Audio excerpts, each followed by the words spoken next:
Mbah Mar, bila Anda kebetulan tersesat di makam Mbah Sedo Sumur di kota, Anda mungkin akan melihat seorang tua berpakaian compang-camping dengan rambut gondrong dan mata yang sayu.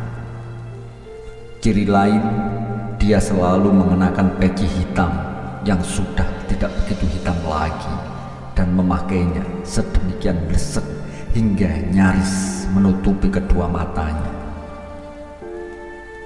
Tapi jangan salah sangka, dia bukanlah pengemis.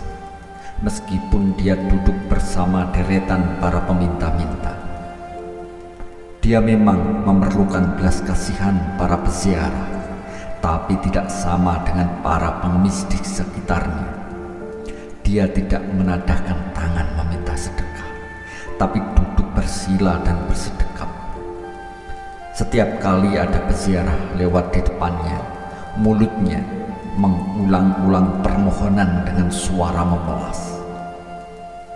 Tolong doakan istri dan anak-anak saya. Tolong ya Pak, ya Bu.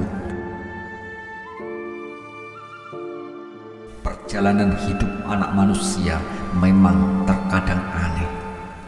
Orang tua berpakaian compang-camping, berambut gondrong dan berpeci blesek yang terlihat di makam Mbah Sedo Sumur dan biasa dipanggil Mbah Mar itu, menurut cerita yang berkembang di masyarakat kotaku, adalah mantan guru dan anggota dewan. Nama aslinya Martopo, lengkapnya Martopo Amin atau Amin Martopo.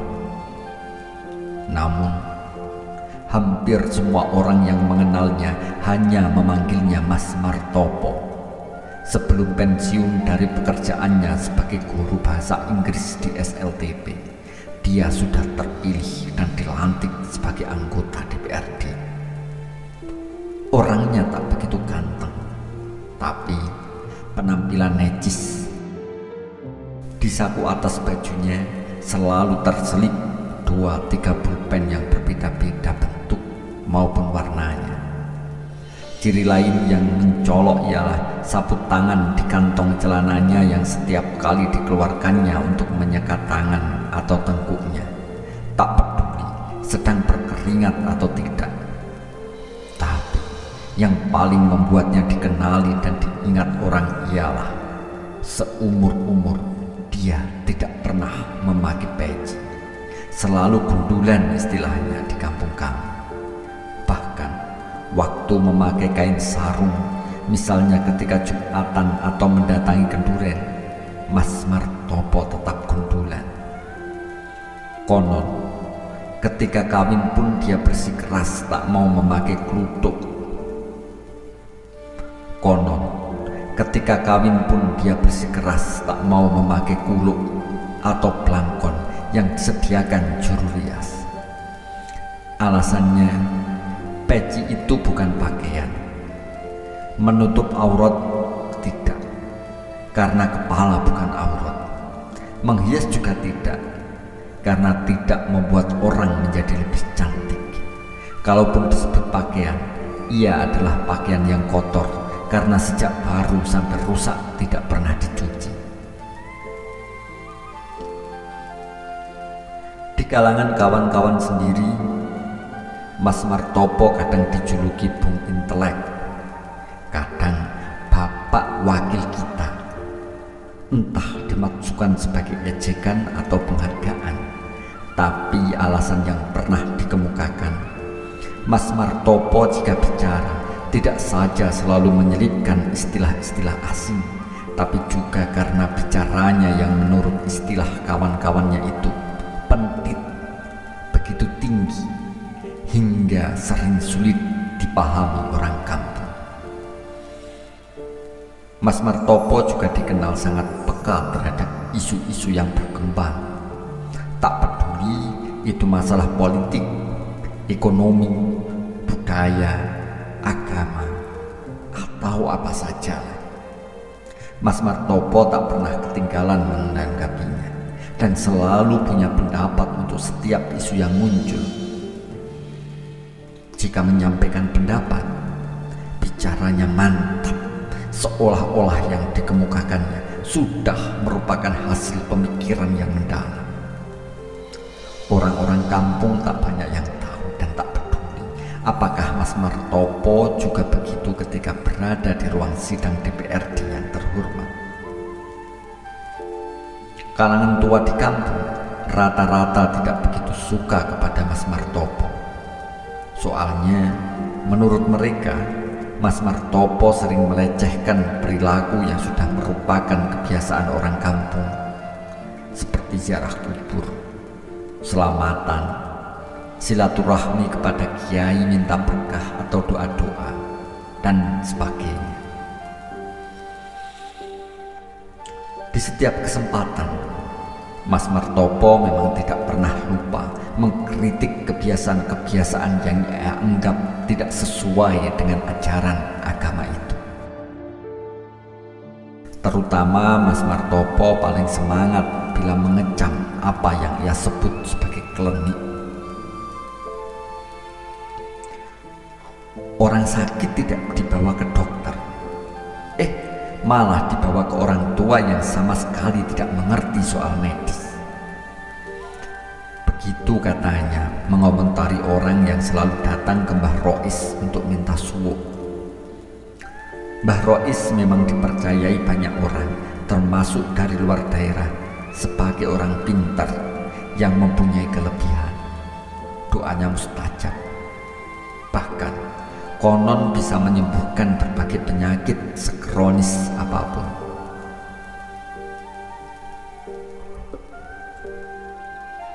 Saya sendiri tak mengerti, kata Mas Martopo suatu saat sehabis sholat Jumat. Mas Martopo mempunyai kebiasaan sehabis sholat Jumat duduk-duduk ngobrol di serambi. Akhir-akhir ini tingkah laku orang semakin absurd saja.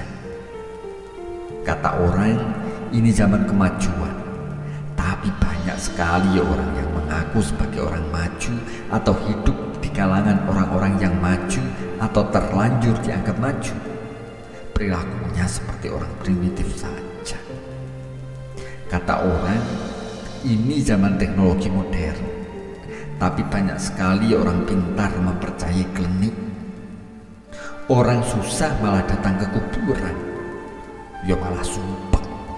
Bener gak? Bener gak? Jangankan pejabat kecil-kecilan di daerah, pejabat-pejabat tinggi di atas saja, dukun dan paranormal yang mereka andalkan. Bagaimana negeri ini tidak kacau kalau pemimpin-pemimpinnya terus lebih percaya kepada dukun dan paranormal daripada kemampuan ilmunya. Kalau pemimpinnya di atas begitu, tentu saja yang di bawah ikut. Pemimpin itu kan cerminan masyarakatnya. Biasanya jika Mas Martopo bicara, hanya beberapa anak muda saja yang sesekali menanggapi, mengajukan pertanyaan, atau melayani ajakan diskusi Mas Martopo. Yang lain biasanya hanya menjadi pendengar yang baik. Tentu setuju pun diam saja. Sampai suatu saat, Mas Martopo mulai jarang tampak duduk-duduk di serambi masjid. Kadang-kadang memang tidak kelihatan sama sekali. Mungkin sedang bepergian dan sholat di masjid lain. Tapi bila kelihatan pun tidak seperti biasanya. Sehabis sholat Jumat langsung buru-buru pulang. Hal ini tentu saja membuat orang, terutama mereka yang biasa ikut merubung Mas Martopo sehabis sholat Jumat, menjadi bertanya-tanya, apa gerangan yang terjadi pada tokoh kita ini? Orang-orang semakin heran lagi saat menyaksikan penampilan Mas Martopo yang kian berubah. Mula-mula kenajisannya berkurang, lama-lama bahkan hilang sama sekali. Pakaiannya seperti tidak terurus, juga wajahnya yang biasa klimis kini rewok. Konon mengajar pun sudah jarang-jarang. Yang lebih mengejutkan kemudian adanya berita bahwa Mas Martopo kini sudah ke makam-makam yang dianggap keramat oleh masyarakat. Seandainya yang bercerita bukan Joko, saudaranya sendiri, pasti tidak ada orang yang percaya. Menurut Joko, bermula dari kondisi rumah tangganya yang mengalami cobaan berat.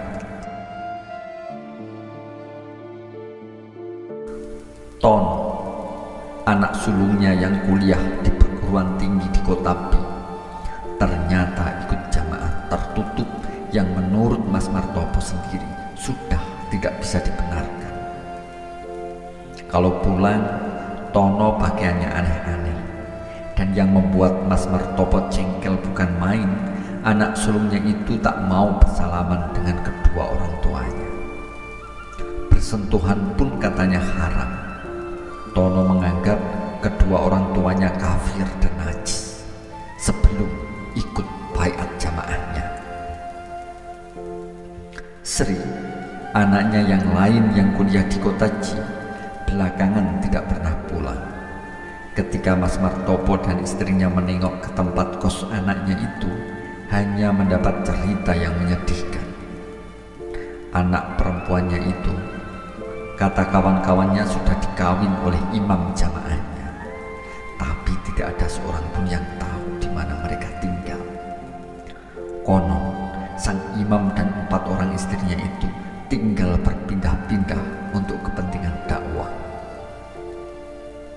Mungkin karena terlalu memikirkan anak-anaknya, istri Mas Martopo akhirnya seperti stres, lalu semakin hari semakin memprihatinkan kondisinya. Dulu orang-orang mengenalnya sebagai pria yang desus, pandai bersolek, dan aktif di berbagai kegiatan kewanitaan tanpa mengabaikan urusan rumah tangga. Semua keperluan suami dan urusan keluarga boleh dikata Bu Martopo lah yang mengurus dan mengaturnya dengan teliti dan rapi. Kini, jangankan mengurus suami dan keluarga, mengurus dirinya sendiri saja tidak. Malah belakangan semakin parah, suka menangis dan tertawa-tawa tanpa sebab. Bahkan terakhir suka telanjang dan mengamuk. Mas Martopo sudah berikhtiar ke dokter-dokter, mulai dokter umum, psikiater, hingga membawanya ke rumah sakit jiwa. Namun tak ada hasilnya. Lalu pindah ke sinse-sinse di berbagai kota juga tidak berhasil. Akhirnya dalam keputusasaannya, Mas Martopo terpaksa mengikuti, meski mula-mula menolak keras saran sementara familinya yang mengusulkan untuk mencoba datang ke Mbah Rois. Siapa tahu, namanya ikhtiar, akhirnya Mas Martopo harus takluk kepada kenyataan dan tuntutan keadaan. Kepentingan keluarga jauh lebih penting ketimbang mempertahankan prinsipnya yang selama ini didahulunya. Kepentingan keluarga jauh lebih penting ketimbang mempertahankan prinsipnya yang selama ini dikukuhinya. Maka dia pun datang kepada Mbah Rois dan menuruti saja syarat-syarat yang diberikan orang pintar itu, termasuk harus menziarahi makam-makam setiap malam Jumat dan menunggui makam Mbah Sido Sumur yang keramat.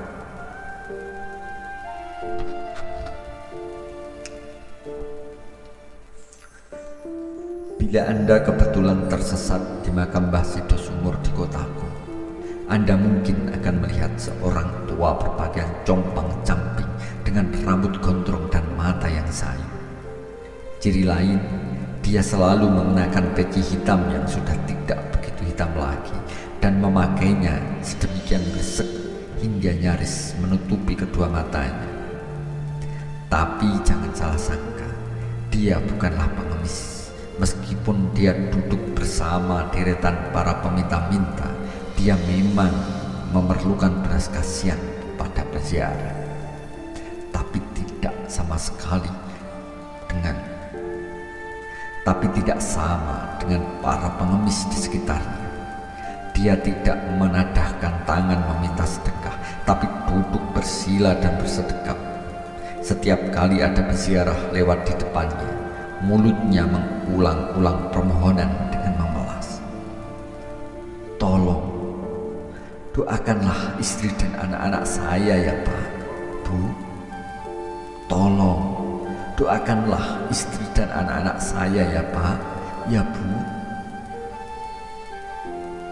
Itulah Mas Martopo, mantan guru dan anggota dewan yang kini dikenal orang sebagai Mbah Mar, penjaga makam Mbah Sedo Sumur.